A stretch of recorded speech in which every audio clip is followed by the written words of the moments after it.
पार्टीला एक घवघवीत यश मिळालं आणि त्या नंतर आज दिनांक 10 तारखेला जी महापौर उपमहापौर यांची निवडीचा कार्यक्रम विभागीय कार्यालयामार्फत मंजूर करण्यात आला होता. त्यानुसार आज सकाळी 11 वाजता माननीय राहुल कर्डिलेजी प्रशासन अधिकारी यांच्या अध्यक्षतेखाली महापौर आणि उपमहापौर निवडणुकीमध्ये मतदान घेऊन या ठिकाणी मतदानाची प्रक्रिया 11ला सुरुवात करून 12:30 पर्यंत साधारणतः ही प्रक्रिया पार पडली आणि यामध्ये भारतीय जनता पार्टीच्या शिवसेना युतीच्या उमेदवार आमच्या महापौर मॅडम माननीय कविताताई मुळे यांना एकूण मतदानापैकी 50 मते पडली आणि त्या प्रचंड मतांनी विजयी येऊन महापौरपदाची आज निवड झाली. त्यानंतर उपमहापौर पदाची निवडणूक झाली. उपमहापौर पदाकरता भारतीय जनता पार्टी शिवसेना युतीचे उमेदवार दीपक सिंग काशीनाथ सिंग रावत यांना सुद्धा एकूण मतदानापैकी 79 पैकी 50 मते पडून त्यांची पण निवड झाली आणि अशा रीतीने नांदेडच्या ऐतिहासिक महापालिकेमध्ये सर्वप्रथम भाजपच्या महापौर उपमहापौर यांची निवड या ठिकाणी आज झाली आहे.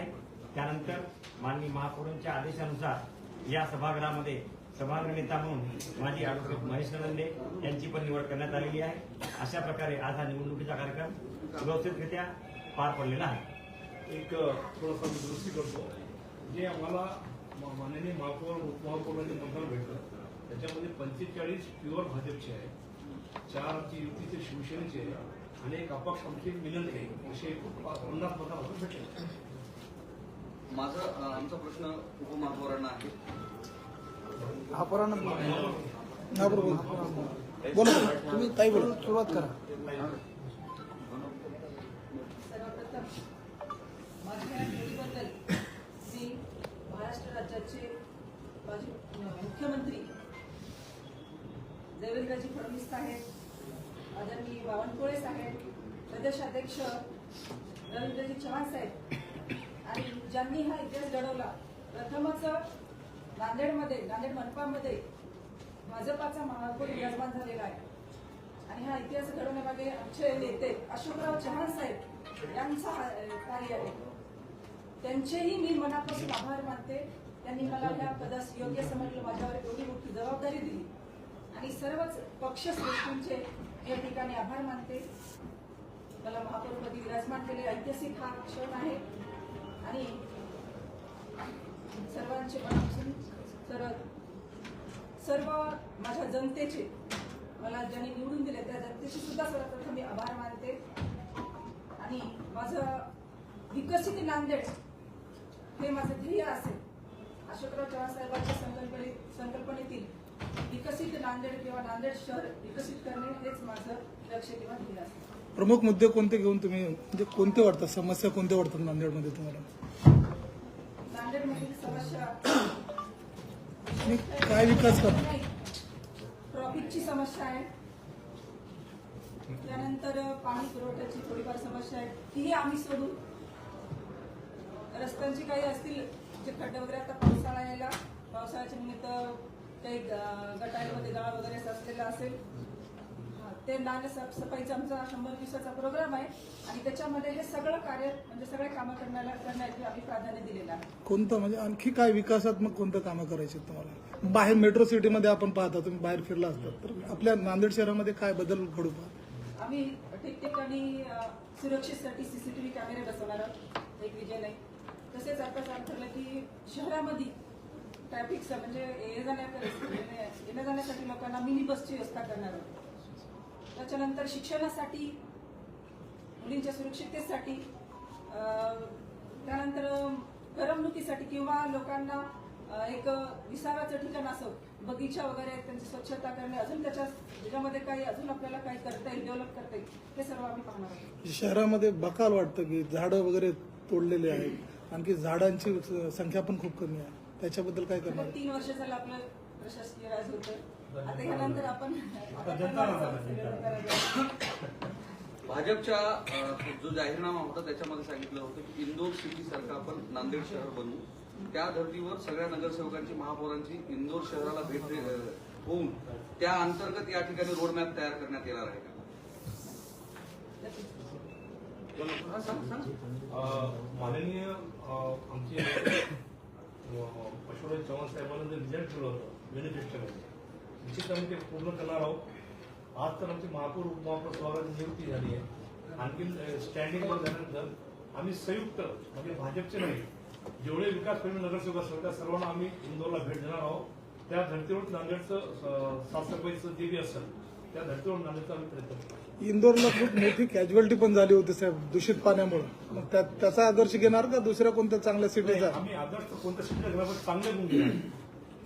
बघा इंदोर शहरामध्ये मागील 15 वर्षापासून पुरस्कार भेटत आहे सफाईबद्दल. आम्ही ते चांगलं करणार आणि पाण्याबद्दल तिकडे जी कॅज्युलिटी हे झाली ते नांदेडला होणार नाही याची आम्ही निश्चित हमी घेणार आहे. सेकंड आम्ही वेळोवेळी माननीय महापौरांच्या नेतृत्वाखाली माननीय चव्हाण साहेबांच्या मार्गदर्शनाखाली आम्ही वेळोवेळी प्रत्येक विभागामध्ये आम्ही बैठकी घेणार आहे आणि त्या बैठकीला घेऊन विभागामध्ये घेऊन आम्ही त्या रिझल्ट ठरवणार. आणि जे चांगलं आहे, जे चांगलं आहे आज ते सभेमध्ये भाजपासोबत म्हणजे एमआयएमच्या नगरसेवकांनी राष्ट्रगीतावर बहिष्कार टाकून पुढे गेले आणि हा विषय पहिल्याच सभेमध्ये झाला.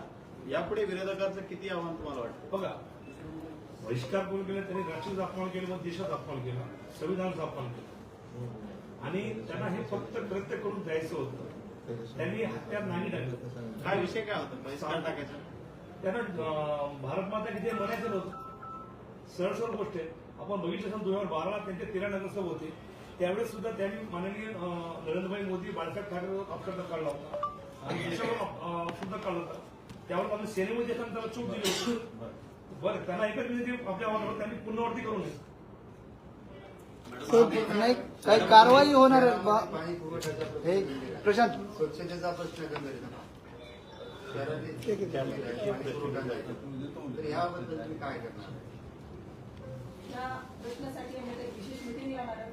त्या मीटिंगमध्ये ह्या विषयाबद्दल आम्ही दीपक भैया राष्ट्रगीताचा अपमान केला तर मनपा अधिनियमामध्ये काय कारवाई तरतूद आहे का? तुम्ही करणार का ते? मनपा अधिनियमामध्ये नाही कार्य करण्याचं कारण की सभागृह आमची नियुक्ती झाली नव्हती आणि जेव्हा आता महापौर समजा सभा चालत असताना जर हे झालं असतं तर महापौर मंडळाचा अधिकार आहे आणि दुसरा अधिकार राष्ट्रगीताचा एक विशेष असं ऍक्ट आहे. त्या ऍक्टनुसार करता येतं पण त्यांनी अगोदर उठून गेली. जर सुद्धा चालू राष्ट्रगीत गेलं असतं तर त्या ऍक्टच्या विरोधात आम्ही त्यांच्यावर कारवाई 100% केली असती आणि वजा पुढच्या आम्ही तक्रार दिली असती माननीय महापौरचा आढळ. मॅडम तुम्ही शिक्षक आहात आणि महानगरपालिकेच्या हद्दीतल्या ज्या शाळा आहेत एक शिक्षिका म्हणून तुम्ही त्या शाळांकडे कसं बघणार आणि त्याची काय शिक्षक जो असतो तो शिक्षक आणि विद्यार्थी हा मुख्य केंद्र असतो शिक्षणाचा. आम्ही प्रत्येक शाळेला भेट देणार. शाळेमध्ये ज्या काही भौतिक सुविधा असो कुठल्या काही ज्या गोष्टी असतील त्या ज्या कमी पडतात त्या आम्ही पुरवू. शिक्षकांचा किंवा गुणवत्तेचा शिक्षणाचा गुणवत्तेचा दर्जा उंचावू. पूर्ण शाळा जे आमचे नगरसेवक आहेत मी सर्वांना विनंती करणार आहे की नगरसेवकांना आपला जो वाढदिवस वगैरे करतात मुलांचा वाढदिवस करतात त्या वाढदिवसाचे जे वाढदिवस तसा साजरा न करता तो निधी जर आपण शाळांना दिला आणि महानगरपालिकेच्या निधीतून शाळा डिजिटल करू आणि जे काही शाळेसाठी चांगल्या शिक्षणासाठी करता येईल ते नक्कीच आम्ही. मॅडम महिला जे लोकप्रतिनिधी आहेत त्यांनी त्यांचं राज्य त्यांनी म्हणजे जी प्रशासन आहे त्यांनीच चालवं. पण मी मागच्या फॉर्म भरतानाही पाहिलं की दीपक सिंग रावत तुम्हाला मार्गदर्शन करतायत. आता कनक दंडे साहेब मार्गदर्शन करतात. आपण शिक्षक आहात सक्षम नेतृत्व करू शकता असं मला वाटतंय. पण असंच तुम्ही ऐकून करणार आहेत का स्वतःच्या मनाचं काय बोलणार आहेत येत्या काळामध्ये? आता 50% आरक्षण होतं. महिला आता शिक्षित व्हायला मला वाटतं आपण सर्वांनी महिलांना पुढे नेण्यासाठी प्रोत्साहन द्यावं असं पाठिंबा. पण आता मी तर पाहतोय की नाही पण शब्दाला जर तुम्हाला जर सांगत असतील तर पुढे तुम्ही कसं तुम्ही मार्गदर्शनाचं आम्ही स्वागतच करणार आहोत. बरं पराभूत मानसिकतेतून आता थोड्या वेळापूर्वी जशी निवड झाली सगळेजण खाली आले तर एमआयएम पक्षाचे आणि भाजपाचेही समोरासमोर आले सगळे पदाधिकारी. तर पराभूत मानसिकतेतून घोषणाबाजी होणं हा एक भाग झाला. परंतु आता तुम्ही तर सत्तेमध्ये आहात तुम्ही पण त्यांच्यासोबत विरुद्ध दिशेनं घोषणाबाजी केली हे आपल्याला योग्य वाटतं का काय?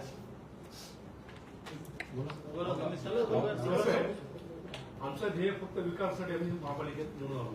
आम्हाला नांदेडच्या जनतेनं समाजसेवा नेतृत्वाखाली फक्त विकासासाठी दिलेलं आहे देऊन, आणि विकास आमचा विजन आहे. जर एखादा विशिष्ट पक्षाने विशिष्ट धर्माबद्दल घोषणा करत असेल तर ते त्यांचं चुकीचं आहे, पण त्याला प्रतिकार करणं हे बी आम्हाला करावं लागतं. कारण वेळेवर जर त्यांनी घोषणा दिली तर आम्ही जय श्रीराम 100% म्हणणार असतो. तुम्ही सोबत घेऊन त्यांना काम करण्याचं एकीकडे सांगता, दुसरीकडे अशा पद्धतीनं पण आमचं आव्हान त्यांनी ऐकलं ना. त्यांनी अगोदर राष्ट्रगीताचा अपमान केला, निघून गेले.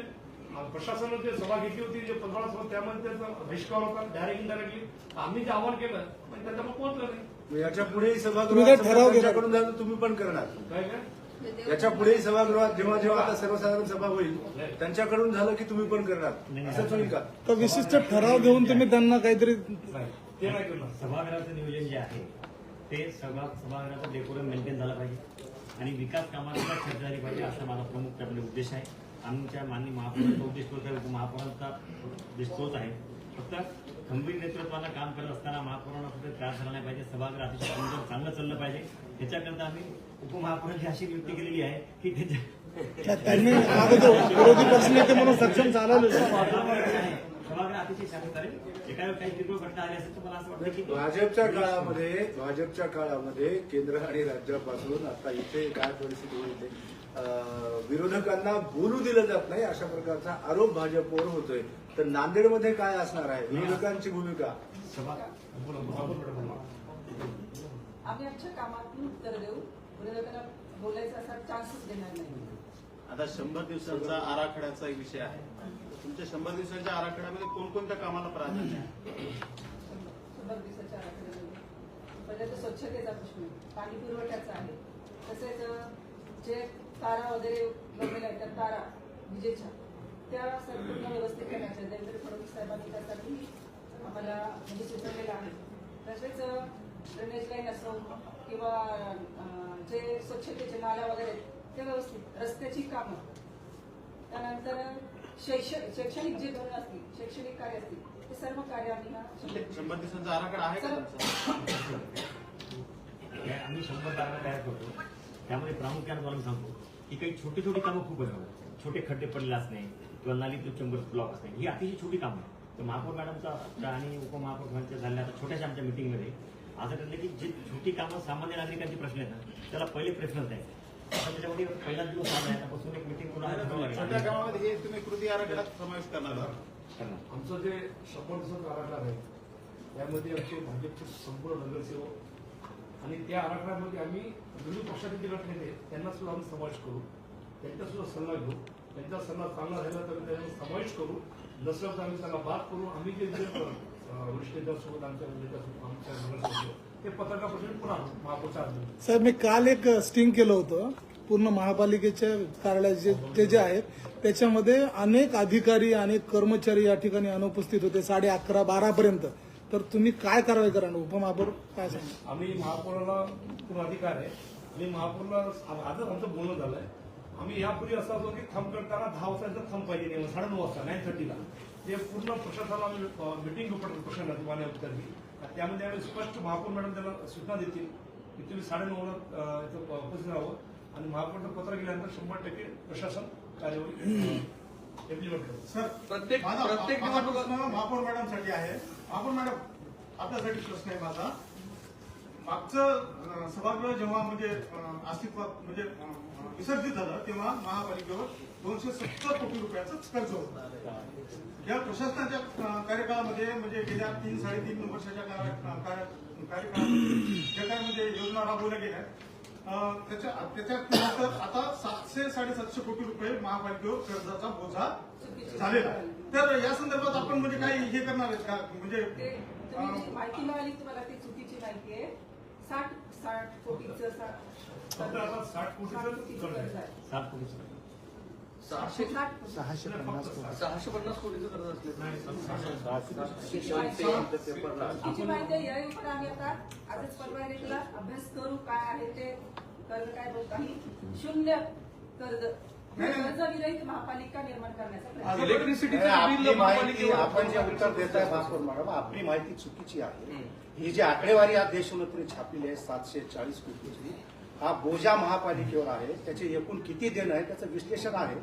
मी प्रथम माहिती घ्या कॅपोकडनं आज काय स्टेटस आहे. नाही तर बोलवा कॅपोला इथं, कॅपोला बोलवा ते उत्तर देतील. आणि भाजपच्या मॅनिफेस्टो कॅपोला बोलवा उत्तर देतील ना. ते अधिकृत आकडेवारी मी छापलेली आहे. कारण तुम्ही कसं म्हणू शकता?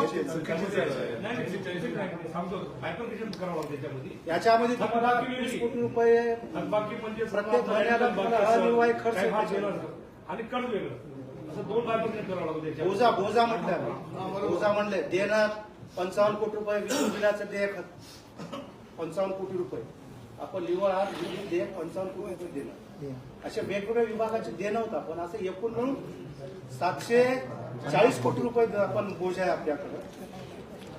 आणि कंत्राटदाराचे केवळ 200 कोटी रुपये देणं आज मी केलं.